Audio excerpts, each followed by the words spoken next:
सब लोगों को एक छोटी सी सलाह देना चाहता हूं। सुनना चाहते हो तो बोलो हाँ, जोर से बोलो यार। Come on everybody, one more time, जोर से बोलो यार। और सलाह बड़ी सिंपल सी है, आज के बाद रोना मत, चाहे कुछ हो जाए।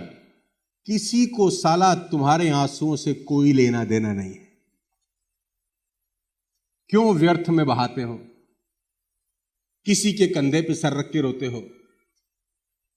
जिंदगी में रोना मत। रोने वाले लोग जिंदगी में आगे नहीं बढ़ते। एग्जाम्पल के साथ समझाऊंगा, जल्दी समझ में आएगा।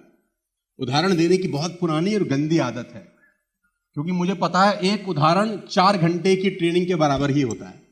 जिंदगी भर वो कहानियां याद आती हैं। कहानी बड़ी सिंपल है, आपकी स्क्रीन के ऊपर है। देखो, 2 लोगों की तस्वीर आपको दिखा रहा। एक तरफ है कर्ण और एक तरफ है, अब ध्यान से देखो और सुनो। कर्ण भगवान कृष्ण से परेशान है। परेशान क्या है? प्रार्थना करते हैं। क्या? कर्ण की तकलीफ है। क्या तकलीफ है? कृष्ण और कर्ण संवाद में है। कर्ण कृष्ण से बात कर रहे हैं। क्या बोल रहे हैं? कि मेरी मां ने जन्म देते ही मुझे छोड़ दिया है ना, मेरा त्याग कर दिया, मेरा क्या कसूर था? मैंने तो कोई पाप नहीं किया। द्रोणाचार्य ने विद्या देने से मना कर दिया। क्यों मना कर दिया? क्योंकि मैं क्षत्रिय नहीं था। ठीक। द्रौपदी के स्वयंवर में मुझे भगा दिया गया। क्यों भगा दिया गया? क्योंकि मैं राज परिवार से नहीं था, अपमानित किया गया। कर्ण भगवान कृष्ण के सामने रो रहे हैं, पूरा जीवन मुझे अपमान का घूंट पीना पड़ा केशव, मेरा कसूर? पैदा होते ही मां ने छोड़ दिया, द्रौपदी के स्वयंवर से भगाया गया, द्रोणाचार्य ने शिक्षा देने से मना कर दिया, सारा जीवन अपमान का घूंट पीता रहा, मेरा क्या कसूर था? रो रहा है। कृष्ण जवाब देते हैं। ध्यान से सुनना मेरी बात, ध्यान से सुनना मेरे दोस्त। कृष्ण मुस्कुराते हुए जवाब देते हैं, मुस्कुराते हुए जवाब देते हैं, हे सूर्यपुत्र, मेरा तो साला जन्म ही कारागार में हुआ था। मेरा तो जन्म ही कारागार में हुआ था। जन्म लेते ही मां बाप से जुदा कर दिया गया। गायें चराता था, गोबर उठाता था, सगा मामा मारना चाहता था। तेरी क्या समस्या है? मेरी सुन। तू अपना रोना गा रहा है, मेरा सुन ले। मेरा सगा मामा मेरी जान का दुश्मन था, मेरी चुनौतियां कहां कम थी? अन्याय जीवन भर भी मेरे साथ होता रहा। सवाल यह नहीं है कि आपके साथ अन्याय हो रहा है कि नहीं, सवाल यह है कि उस अन्याय का जवाब तुम कैसे देते हो। अन्याय दोनों के साथ कुदरत ने किया, और शायद कृष्ण के साथ ज्यादा किया।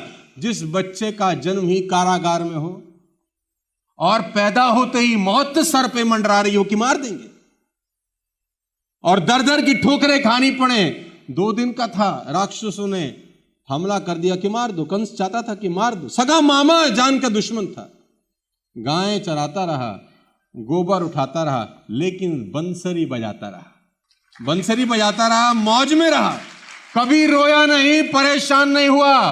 लेडीज एंड जेंटलमैन, प्रॉब्लम क्या है? कर्ण जीवन भर अतीत की कड़वाहट से भरे रहे, और कृष्ण कभी अपने अतीत पर आरोप नहीं लगाए। कर्ण जीवन भर अतीत की कड़वाहट से भरे रहे, कृष्ण कभी अपने अतीत पर आरोप नहीं लगाए। बांसुरी बजा रहे हैं, गैया चरा रहे हैं, कर्ण पीछे देख रहे हैं, और कृष्ण, देखा जाए तो कुदरत ने दोनों के साथ अन्याय किया। कर्ण जिंदगी भर वो अन्याय भूल नहीं सका, और कृष्ण को जिंदगी भर वो अन्याय याद ही नहीं रहा। Ladies and gentleman, boys and girls, मैं आपको बता दूं, एक ने अपने आप को क्रोध के विष से भर लिया, क्रोध में रहा, सड़ता रहा, रोता रहा, और दूसरे ने स्वीकृति के अमृत से। दोनों में एक ही चीज का फर्क था, और वो था एक्सेप्टेंस। एक जीवन भर अपनी कहानी को एक्सेप्ट ही नहीं कर सका, और दूसरे ने खुशी खुशी अपनी नियति स्वीकार कर ली कि ऐसा ही है तो ऐसा ही सही। अब आपको सवाल का जवाब यह देना है कि कर्ण की तरह रोना है या कृष्ण की तरह जिंदगी में उत्सव मनाना है। यह सवाल आपके ऊपर है मेरे दोस्त, यह सवाल आपके ऊपर है। और फर्क क्या है? रोता हुआ कर्ण आखिरी में मौत को प्राप्त हुआ, और हंसते हुए कृष्ण की पूजा युगों युगों तक होती रहेगी। तो सवाल यह नहीं है कि जिंदगी में आप परेशान हैं कि नहीं, चैलेंज है कि नहीं। सवाल यह है उन परेशानियों और चैलेंजेस का जवाब आप कैसे तुम में से किसी का जन्म कारागार में हुआ है क्या? मेरा भी नहीं हुआ। तुम्हारे में से किसी का सगा मामा तुम्हारा मर्डर करना चाहता है? सगा मामा ने सुपारी दी है तुम्हारी? नहीं दी। हां, तुम में से कोई गोबर उठा रहा है रोज? नहीं उठा रहा। तुम 100 करोड़ गुना बेटर हो ऐसे व्यक्ति से, लेकिन देखो आदमी चाहे तो कहां से कहां। रोना, कोई भी कहानी आ जाए ना, रोना